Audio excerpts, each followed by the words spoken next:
Começando com as principais notícias do Brasil e do mundo.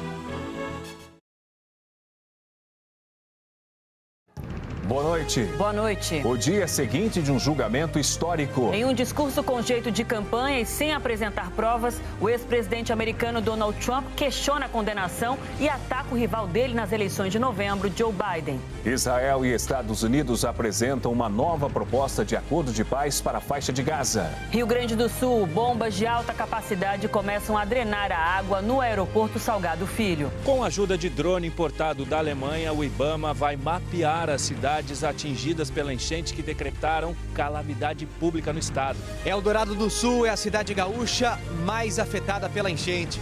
Imagens de satélite apontam que mais de 80% dos domicílios foram atingidos pela água. Famílias desabrigadas que viviam em comunidades que estão alagadas pensam juntas novas formas de recomeçar a vida. Na seleção brasileira, o jogador Lucas Paquetá comenta a denúncia por suposto envolvimento com apostas esportivas na Inglaterra. O Jornal Nacional está começando.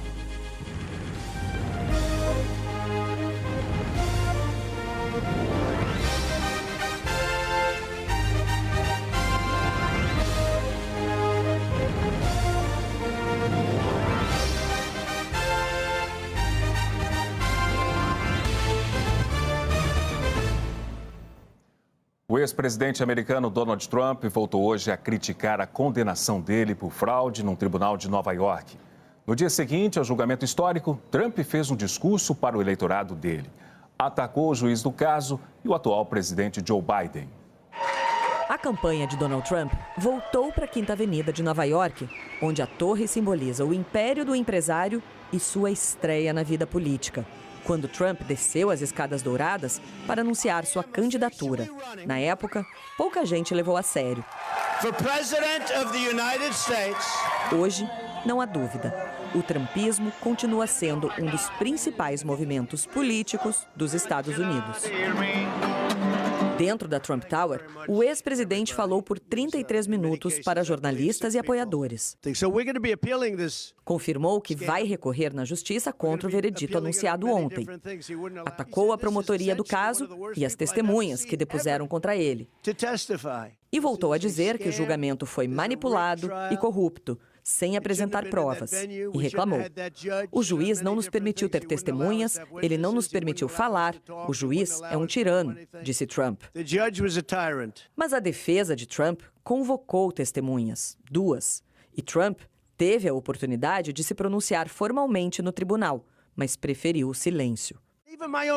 No discurso, ele também criticou os próprios advogados e concluiu atacando os imigrantes, que chamou de criminosos, doentes mentais e terroristas. Logo depois, o presidente Joe Biden falou sobre as condenações de Trump. O princípio americano de que ninguém está acima da lei foi reafirmado, disse ele. Lembrou que Donald Trump teve a oportunidade de se defender, que o processo todo, da escolha do júri até a decisão final, foi o mesmo de qualquer outro réu, inclusive agora com a oportunidade de recorrer.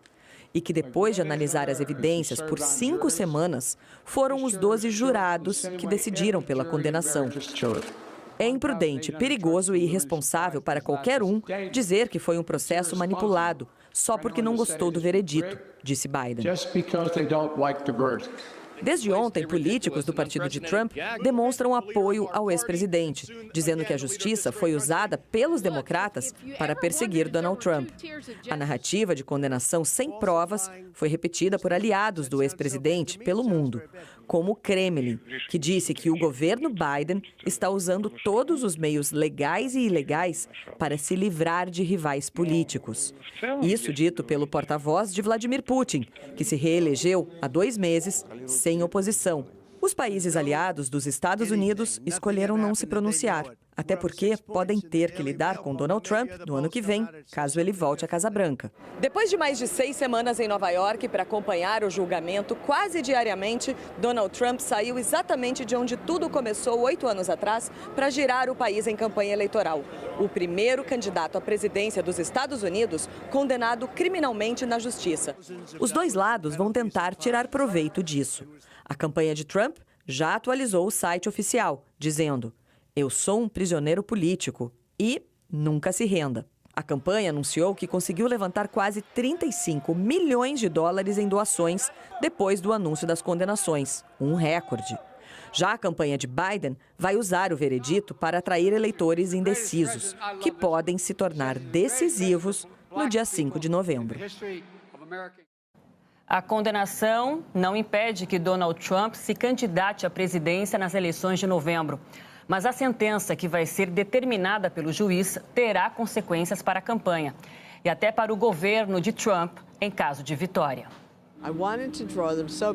O momento mais difícil foi o primeiro dia, quando jogaram meu almoço fora, porque não podia entrar com comida. E eu descobri que precisava chegar muito cedo. Eu faço isso há 44 anos e já fiz muitos trabalhos importantes, mas esse foi fora de série, diz Jane Rosenberg.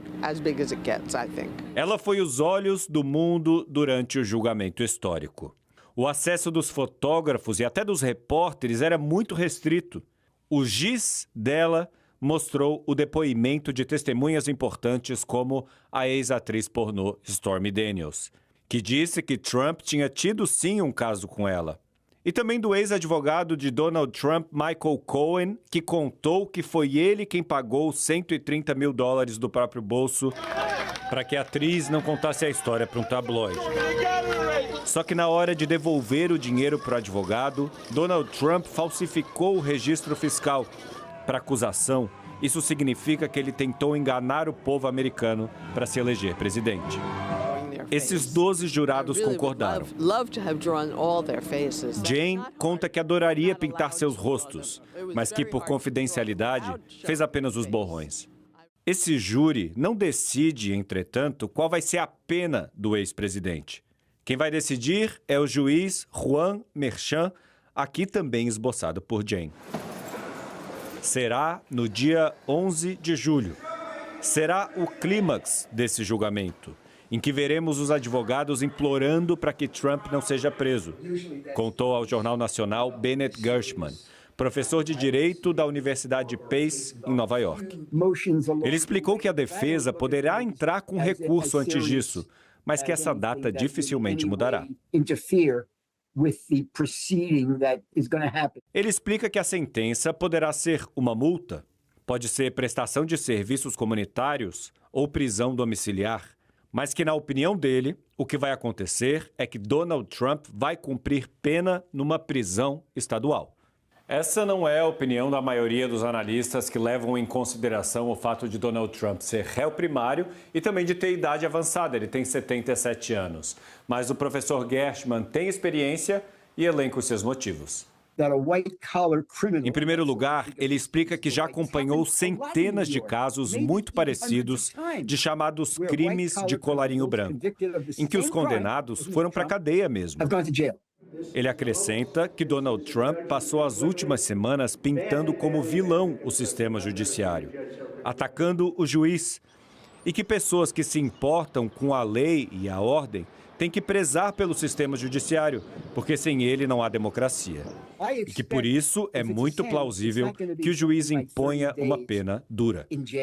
Na opinião do professor, de 18 a 24 meses na prisão. Eu relembro que na semana seguinte ao dia da sentença, vai ter a convenção republicana, em que o Trump vai ser anunciado oficialmente como candidato. Ele disse que o ex-presidente deve sim estar lá no palco naquele dia, porque depois da sentença, seus advogados podem recorrer, e que no estado de Nova York o processo demora meses ou até um ano antes que a pessoa seja efetivamente presa. Ele diz que não veremos no dia 11 de julho o que estampou na capa a revista New Yorker dessa semana. Que isso geralmente acontece com assassinos que já estão presos durante o julgamento. Agora, se Donald Trump for eleito nas eleições de novembro, ele tem o direito do perdão presidencial. Todos os anos, vários condenados na justiça são soltos usando essa prerrogativa. Donald Trump pode se perdoar de crimes federais, mas não de crimes estaduais, como é o caso desse julgamento de Nova York. Segundo Gershman, por isso podemos viver um mundo em que o presidente dos Estados Unidos governe da cadeia. Eu pergunto como isso seria. Ele poderia fazer telefonemas, mandar e-mails, receber um chefe de Estado? Foi a primeira vez que o professor respondeu que não sabe. Ninguém sabe. Quando Jane capturou o momento do veredito ontem, ela explica que na hora Donald Trump baixou a cabeça e a balançou como se dissesse não. E o que ela sentiu foi alívio, depois de semanas de trabalho duro, e que agora precisa de férias. Mas ela voltará à corte no dia em que Donald Trump estará novamente à frente do juiz Merchan. E as palavras daquele momento terão um impacto que será capturado por Jane, que será nossos olhos nos poucos segundos que poderão mudar para sempre o curso da história. A gente fala agora com a correspondente Sandra Coutinho, em Nova York. Boa noite, Sandra.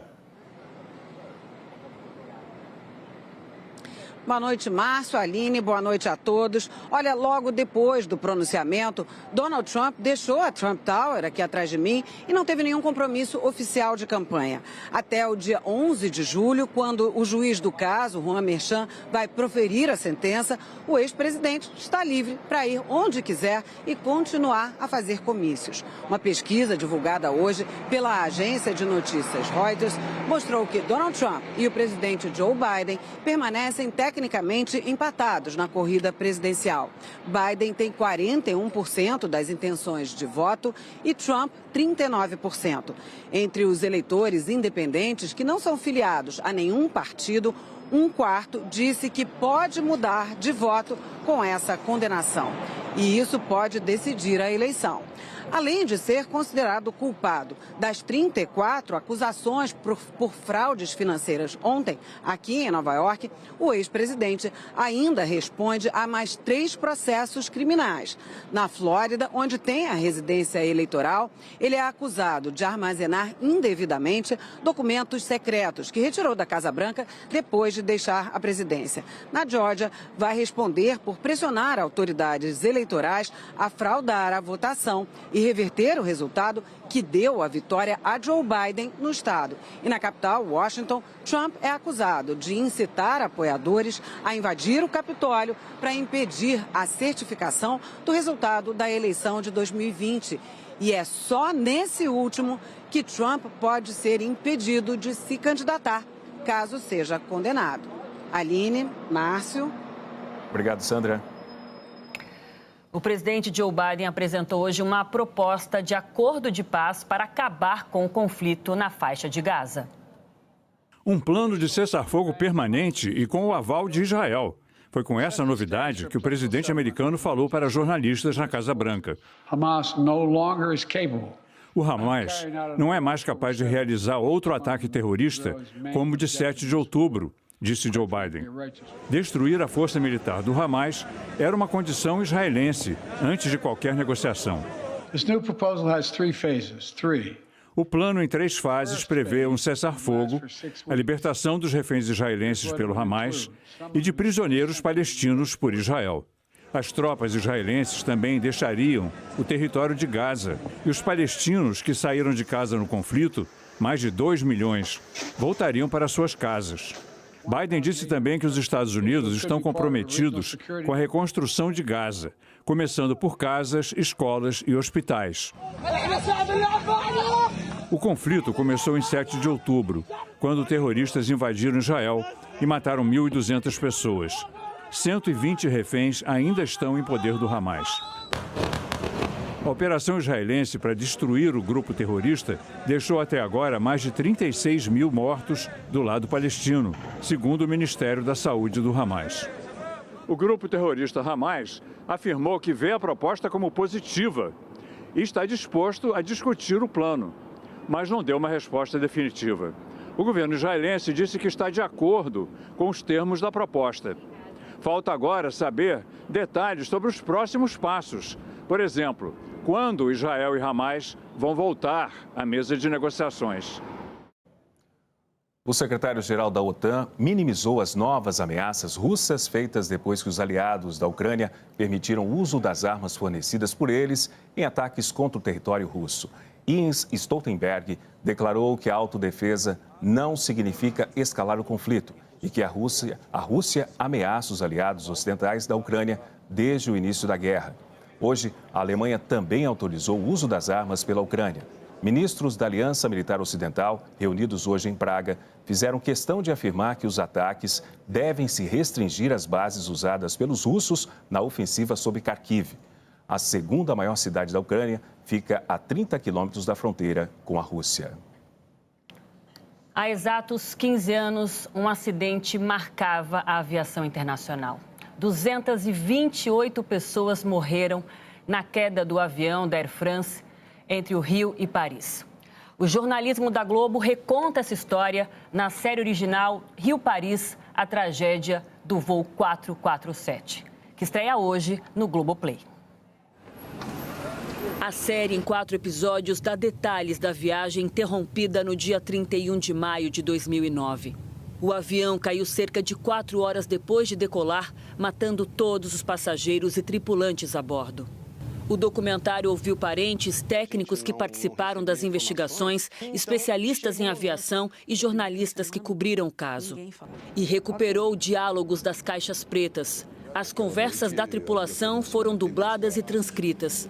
Sentiu o tranco? Não. Eu vou diminuir um pouco as luzes para ver lá fora, certo? Parece que a gente vai entrar nas nuvens.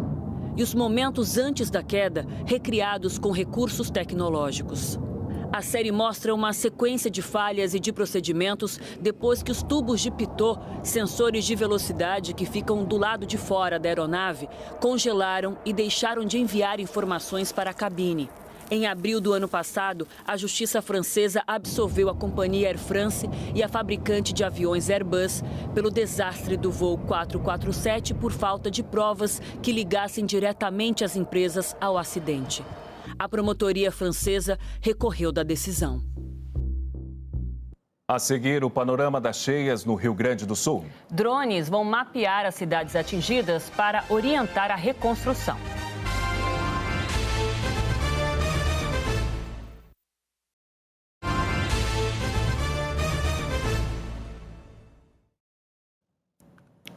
A sexta-feira foi de tempo firme em Porto Alegre e no interior do Rio Grande do Sul. A Maria Eduarda Eli tem mais informações ao vivo. Boa noite, Maria Eduarda. Boa noite, Aline. Boa noite a todos. Nós estamos aqui no Cais Mauá, na região central. E como vocês podem ver, neste ponto, o Guaíba já voltou para o leito e não invade mais a beira do cais. Segundo a última atualização, o nível está em 3 metros e 69 centímetros. 9 centímetros a mais do que a nova cota de inundação, que é de 3,60. E o Exército está incluindo 20 marcações aqui na região central e também nas zonas norte e sul da cidade. Esses pontos vão servir de referência para o trabalho de topografia que vai determinar a cota de inundação. E o primeiro deles foi colocado aqui, na parede de um dos armazéns, e indica a altura que a água chegou no início de maio, 5 metros e 35 centímetros. E logo abaixo está uma segunda placa da enchente histórica de 1941, quando o nível chegou em 4 metros e 76 centímetros. Hoje, o governo do Rio Grande do Sul anunciou um programa para atendimento veterinário, adoção e devolução aos tutores de mais de 20 mil animais que foram resgatados e estão em abrigos. E o governo federal começou o pagamento do auxílio reconstrução de R$ 5.100 para as famílias que foram afetadas pelas cheias. Nesse primeiro lote, são 34 mil famílias que já estão cadastradas pelas prefeituras. Aqui no Rio Grande do Sul, 44 pessoas seguem desaparecidas e o número de mortes se manteve em 169, segundo a última atualização. Aline, Márcio. Obrigada, Maria Eduarda. Moradores da cidade com maior parcela da população atingida pela cheia começaram finalmente a voltar para casa. Em Eldorado do Sul, na região metropolitana de Porto Alegre, a correnteza do rio Jacuí arrancou casas. Ela vem levando tudo por diante, assim. Olha aquelas casas ali, derrubou tudo. Sim. O título que ninguém queria foi comprovado por imagens de satélite. A cheia atingiu 80% do município, onde vivem 42 mil pessoas. Nas ruas, moradores vão tirando o que podem, mas ainda falta luz em 3.500 endereços. Eu tô pisando agora no que antes era uma via aqui do bairro Itaí. Agora tem mais de 1 metro de areia. Aquela casa lá ficou praticamente escondida. É o que dificulta a limpeza na casa da Noeli. Eu tô invadida da areia, não tem para onde ir. 2 metros de areia ali, que é o mesmo nosso, tudo aqui. A minha casa foi com água até ali, eu não tenho. Não tenho. Por causa das dunas, tem gente que não pôde nem chegar à porta de casa. A gente precisa que seja limpo isso, seja retirada essas areias para que as pessoas consigam entrar nas suas casas. Em Triunfo, também na região metropolitana, a água baixou. Essa é uma casa que saiu do seu ponto original pela força do rio Taquari. Essa não era a frente da casa. O que ficava virado para a rua Vereador Adão Tavares era esse lado. Aqui era a porta de entrada. Comprei todo o material, tudo novinho, gastei tudo que eu tinha para construir essa casa para mim e para minha família. Nós estamos na 3ª enchente, né? A gente pegou em setembro uma, em novembro a outra, perdemos tudo em novembro. E a de maio, a gente não imaginava que seria tanto assim. No Aeroporto Internacional Salgado Filho, 2 bombas de alta capacidade começaram a funcionar. Elas são capazes de drenar 2.000 litros d'água por segundo. Além delas, 7 bombas menores estão drenando água. Mas ainda não há prazo para o aeroporto ficar seco.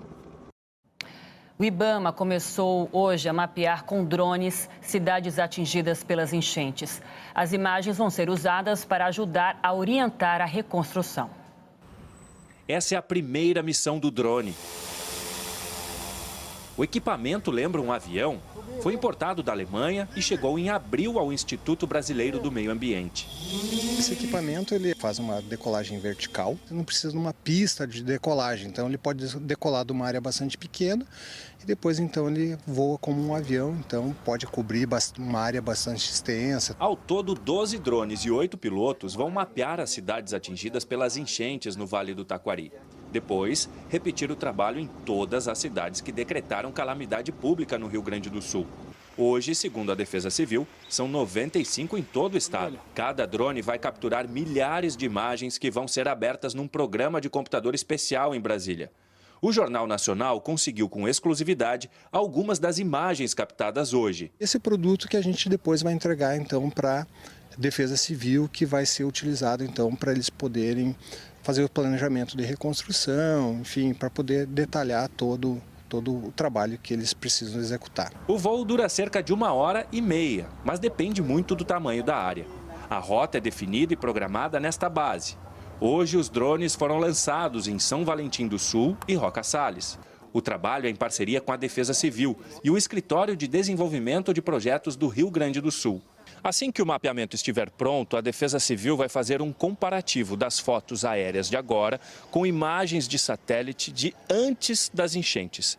Isso é para ver o número de casas que foram destruídas pelas águas e para os municípios pedirem recursos para a reconstrução desses imóveis. O objetivo aqui é identificar o público classificado, né, nessa faixa de renda que tiveram suas casas então destruídas para que possamos reconstruí-las. O mapeamento também vai ajudar na escolha de áreas para a reconstrução de alguns bairros. Vai nos dar condições de avaliar o tamanho do dano nas estruturas públicas, nas vias públicas, nas unidades habitacionais e, posteriormente, a gente vai elaborar a dimensão financeira, que serão os planos de trabalho que nós vamos apresentar para o Ministério da Integração e Desenvolvimento Regional. E, claro, ajudar o IBAMA a trabalhar na recuperação de áreas ambientais. A intenção do IBAMA é justamente atuar também nessa contribuição na restauração dessas áreas de preservação ambiental, né, desses campos nativos que são fundamentais para que a gente possa fazer uma restauração ecológica.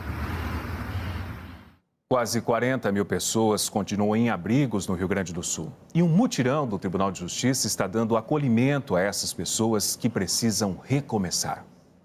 Josimara está morando num abrigo desde o início das cheias em Pelotas. Hoje tirou uma nova certidão de nascimento. Eu preciso dela para poder tirar a minha identidade, né? Que também foi tudo extraviada na enchente. Perdi tudo que tinha que perder. O mutirão do Poder Judiciário acontece em todos os abrigos do Rio Grande do Sul. É um grande mutirão de serviços para que as pessoas possam encontrar forças e subsídios para recomeçar a sua vida. Moradores de comunidades alagadas, como essa aqui, foram levados para os mesmos abrigos. A ideia é manter os sentimentos comunitários e amenizar os traumas de quem teve que deixar a vida toda para trás. Para superar as dores do passado recente e construir um novo futuro, as famílias participam de conversas mediadas. São os círculos de construção de paz. Hoje foi o primeiro encontro desse grupo. Eu me chamo Marco, tá? Eu não estou aqui por acaso, acho que ninguém está, né? Eu estou com medo de chegar lá em casa, tá tudo revirado. A única coisa que eu peço, todos nós aqui, ó, a gente vai sair dessa.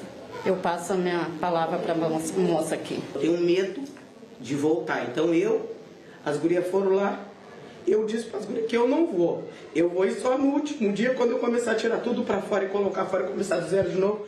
A casa da Célia ainda está debaixo d'água, igual a todas na rua. Depois da sessão, a Célia contou que a única coisa que carrega de casa são as fotos. Lembranças de momentos bons. Cada foto ali tem um momento que eu passei na minha vida, então eu vou lembrando aqueles momentos pelas fotos. E sigo em frente, dando um passo de cada vez. Um outro mutirão vai ajudar a reduzir a fila das cirurgias não urgentes em hospitais públicos de Porto Alegre. O seu Deir viajou mais de 300 quilômetros para conseguir fazer a cirurgia do aparelho digestivo na Santa Casa de Porto Alegre. Estava achando que nem ia poder vir, ter que desmarcar de novo, né? Eu estava necessitando fazer essa cirurgia. A cirurgia de intestino da dona Neuza tinha sido adiada 2 vezes. Sempre chega a vez da gente, né? Porque tem outras pessoas com mais emergência do que a minha, de repente, né? A fila de espera para fazer cirurgia na rede pública em Porto Alegre passa de 53 mil pacientes. Mais da metade das pessoas são moradores do interior gaúcho. O complexo da Santa Casa de Porto Alegre, que tem 8 hospitais, programa fazer um mutirão de cirurgias nos finais de semana. Isso para tentar zerar a fila de espera. O número de procedimentos caiu em 70% durante o caos climático. E também uma otimização do nosso processo das salas cirúrgicas, estendendo o horário para poder atender esses pacientes que eventualmente não tenham conseguido acessar no período das enchentes. Doações de medicamentos e insumos hospitalares que chegam de todo o país garantem essa retomada. Neste centro de distribuição da Secretaria da Saúde, em Gravataí, na região metropolitana, estão 54 milhões de unidades de remédios, soro e ampolas para reforçar o mutirão. E tem a expectativa aí que nos próximos dias, próximo mês, a gente tenha uma normalidade. Sempre lembrando que nós teremos ainda muitos desdobramentos na assistência hospitalar, né? Que vai ser um reflexo de tudo que aconteceu nesse período da enchente. Cirurgia feita, o seu Deir não vê a hora de receber alta. Saudade da sua casa? Muita. E dos meus netos também. A seguir, como está a recuperação de áreas atingidas na Bahia por outra cheia histórica.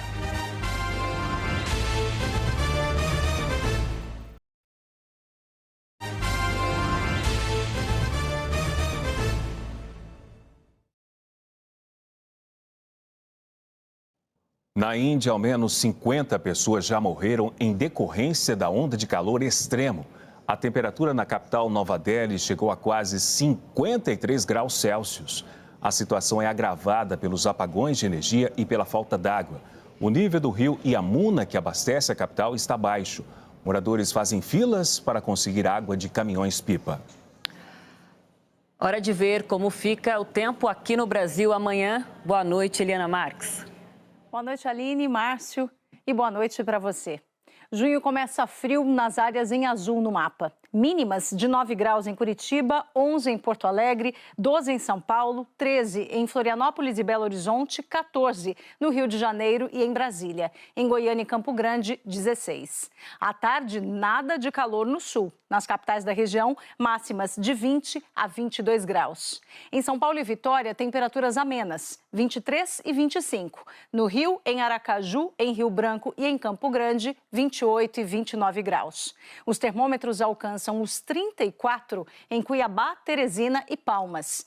E o ar seco ganha força em grande parte do país. Os índices de umidade podem ficar abaixo de 30% nessa enorme parte amarela. O ideal para a nossa saúde é de algo em torno dos 60%. Seca mais ainda no Pantanal. Na maioria das regiões do Brasil, é o sol que predomina, enquanto há possibilidade de chover na faixa verde do norte e do nordeste. Nesse sábado, os maiores volumes estão previstos para Boa Vista e Salvador. Vamos ver agora como fica o tempo a partir de domingo, dia em que são esperados 25 graus em Porto Alegre. Só que na segunda-feira a temperatura já despenca de novo para 15 graus. Também chove um pouco. Na terça, o tempo volta a ficar firme e há risco de amanhecer com 8 graus. Na quarta-feira, fica menos gelado. Em São Paulo e no Rio de Janeiro, esquenta no domingo e na segunda. Na terça, esfria mais uma vez. E falando de maneira ampla, todas essas regiões em azul devem ter madrugadas frias nos primeiros dias de junho. Somente do meio para o fim da semana que vem é que essa condição tende a melhorar. E para o mês de junho como um todo, os meteorologistas preveem mais dias quentes do que frios. Por isso, as temperaturas devem ficar acima da média nesses tons de rosa e vermelho e abaixo do normal somente na parte azul, no Rio Grande do Sul. Por lá, junho também pode ser mais chuvoso do que deveria, onde vemos a cor verde. A mesma tendência vale para o leste de Santa Catarina e do Paraná. Seria mais na segunda quinzena. Voltamos a falar aqui. Até amanhã, Aline e Márcio. Até amanhã, Eliana. Obrigada. Há 2 anos e meio, o sul e o sudoeste da Bahia sofreram com uma cheia histórica. Desde então, as autoridades vêm trabalhando para realocar moradores às áreas vulneráveis, num processo que ainda não foi concluído. As lembranças da enchente histórica ainda assombram a família do seu Sinival. A altura onde a água chegou, a casa derrubada, a reconstrução da vida no mesmo lugar, no município de Itamaraju, extremo sul da Bahia. Não me deram outro lugar para eu ir morar, eu tinha de morar aqui. A prefeitura diz que já entregou os documentos pedindo ajuda aos governos federal e estadual. O governo da Bahia informou que a lista das casas destruídas ainda não veio. O Ministério da Integração e Desenvolvimento afirmou que o plano de trabalho não atendeu às exigências técnicas e o pedido foi indeferido após o fim do prazo para correções. A enchente de dezembro de 2021 atingiu principalmente o sul e o sudoeste da Bahia. Deixou cidades debaixo d'água, estradas bloqueadas e comunidades rurais isoladas. Mais de 900 mil pessoas foram atingidas, 25 morreram. A Vila Cachoeira, um bairro ribeirinho de Ilhéus, no sul do estado, foi devastada pelas águas do rio Cachoeira. Depois da cheia histórica de 2021, Cachoeira voltou a inundar a vila um ano depois, com menos intensidade. De lá para cá não houve mais enchentes, mas o medo continua a fazer parte da rotina de quem mora na beira do rio. A maioria não conseguiu sair daqui para um lugar seguro e sabe que corre o risco de passar por tudo aquilo de novo. E aí, como é que tá a senhora? Bem, graças a Deus. Reencontramos Dona Soélia. Ela ainda não conseguiu mudar. Fazer o quê? Continuar aqui, né? Não tem outro canto para ir. A mãe dela, Dona Egídia, vai sair da vila para um conjunto habitacional. Se a gente ganhar um móvel assim, a casa, né? A gente tem que abraçar com as duas mãos. O conjunto onde Dona Egídia vai morar está quase pronto. São 220 apartamentos para famílias de Ilhéus cadastradas na época da enchente. O residencial foi construído com recursos do governo do estado. O da cidade vizinha de Itabuna, com 80 apartamentos, também. Os 2 municípios ainda vão construir 796 unidades com recursos do governo federal. Existe a questão licitatória e existe a questão da desapropriação do terreno. Então são processos administrativos e burocráticos que requerem um tempo. Além de moradias fora das áreas de risco em Ilhéus, Itabuna e em outros 33 municípios, o governo da Bahia fez 52 obras de contenção de encostas em 13 cidades, um investimento de 138 milhões de reais. Mas outros municípios com risco de deslizamento ainda esperam por essas medidas. Claro que quanto mais a gente pudesse fazer, seria bom, mas a gente tem realmente períodos de chuva que atrapalham nossas execuções, né? Agora, 2024, o objetivo da gente é que alcance mais unidades e conclua para poder manter as famílias estáveis, em áreas estáveis e com segurança. Outros 16 municípios baianos que sofreram com as chuvas em 2021 vão receber recursos do novo PAC, do governo federal, para obras de contenção. Serão quase 310 milhões de reais. Ilhéus é um deles. Na comunidade da Gamboa, as áreas de encosta deixam os moradores apreensivos. Quando chove, Deus nos acuda. A situação muita preocupação de todos os moradores. Municípios como Ilhéus e Itabuna também fazem limpeza de canais e têm projetos futuros de urbanização das margens do rio Cachoeira. O geólogo Ronaldo Gomes reforça que é preciso ter ações mais abrangentes para a segurança das cidades ribeirinhas. Nossas margens, dos rios, elas estão ocupadas tanto na zona urbana quanto na zona rural. Então nós precisamos incentivar ações de reflorestamento de matas ciliares, o reflorestamento da área de preservação permanente que acompanha as margens do rio. Eu tenho que cuidar da qualidade ambiental da bacia hidrográfica para evitar exatamente esses eventos extremos que estão acontecendo com maior intensidade. A Polícia Federal prendeu hoje, preventivamente, o fuzileiro naval Raul Fonseca de Oliveira e o irmão dele, Oliverino de Oliveira Júnior. Os 2 são suspeitos de fazer ameaças contra parentes do ministro do Supremo Tribunal Federal, Alexandre de Moraes. As prisões foram autorizadas pelo próprio ministro, a pedido da Procuradoria-Geral da República. As investigações começaram em abril, depois que e-mails anônimos chegaram ao STF com ameaças de morte e detalhes da rotina da filha de Moraes. Em nota, a Marinha disse que está à disposição da Justiça. A defesa de Raul Fonseca de Oliveira negou as acusações. Nós não conseguimos localizar a defesa de Oliverino de Oliveira Júnior. A seguir, Lucas Paquetá comenta o suposto envolvimento com apostas esportivas na Inglaterra.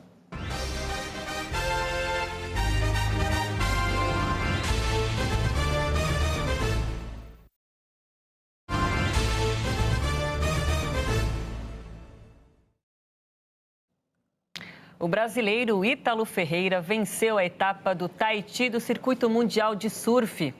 Ítalo derrotou o havaiano John Florence na final e assumiu a 5ª posição no ranking. Atual campeão olímpico, Ítalo Ferreira não conseguiu se classificar para os Jogos de Paris, mas estará no time de comentaristas da Globo. O Tahiti, que fica na Polinésia Francesa, vai receber as provas de surf das Olimpíadas. O jogador da seleção Lucas Paquetá falou publicamente hoje, pela primeira vez, sobre o suposto envolvimento com apostas esportivas na Inglaterra. A sala de entrevistas não estava gelada, mas Paquetá sentia frio. Vai ser a primeira e única vez que eu vou falar. Eu fui aconselhado pelos meus advogados a não fazer comentários sobre o caso. Segundo a denúncia, o brasileiro tomou de propósito 4 cartões amarelos pelo West Ham, seu clube, no campeonato inglês. E assim, favoreceu apostadores. O que eu posso falar é que eu continuo fazendo o possível, cooperando, e meus advogados vão trabalhar em minha defesa e a gente vai fazer o máximo para que tudo seja esclarecido no final disso tudo. Os advogados de Lucas Paquetá têm até a próxima segunda-feira, dia 3 de junho, para apresentar uma defesa à denúncia feita na semana passada. Ainda não há um prazo para a conclusão do processo. A Federação Inglesa informou à CBF que ainda não tomou nenhuma medida e que o atleta está livre para jogar. Lucas Paquetá agradeceu à CBF por mantê-lo entre os convocados que vão disputar os amistosos que antecedem a Copa América aqui nos Estados Unidos. Após as investigações se tornarem públicas no ano passado, Lucas Paquetá deixou de ser chamado pelo então técnico interino da seleção, Fernando Diniz. E o gigante Manchester City da Inglaterra teria recuado do interesse de contratar o brasileiro por um valor equivalente a 540 milhões de reais. Lucas Paquetá foi titular nos amistosos da primeira convocação de Dorival Júnior, em março. Até fez gol no empate com a Espanha. Deixar claro aqui que eu sigo preparado para estar aí nesse momento. Eu acho que eu fiz uma temporada muito especial, muito boa para mim. E nas últimas 2 convocações eu comprovei isso mais uma vez. Então eu estou pronto, eu queria muito estar aqui, estou feliz de estar aqui e vou estar disposto para fazer o meu melhor para ajudar a seleção brasileira. O Campeonato Brasileiro vai ser retomado neste fim de semana, depois da paralisação por causa das enchentes no Rio Grande do Sul. O último jogo pela competição foi em 13 de maio, há 18 dias. A 7ª rodada começa neste sábado, com 5 partidas e os 3 gaúchos em campo.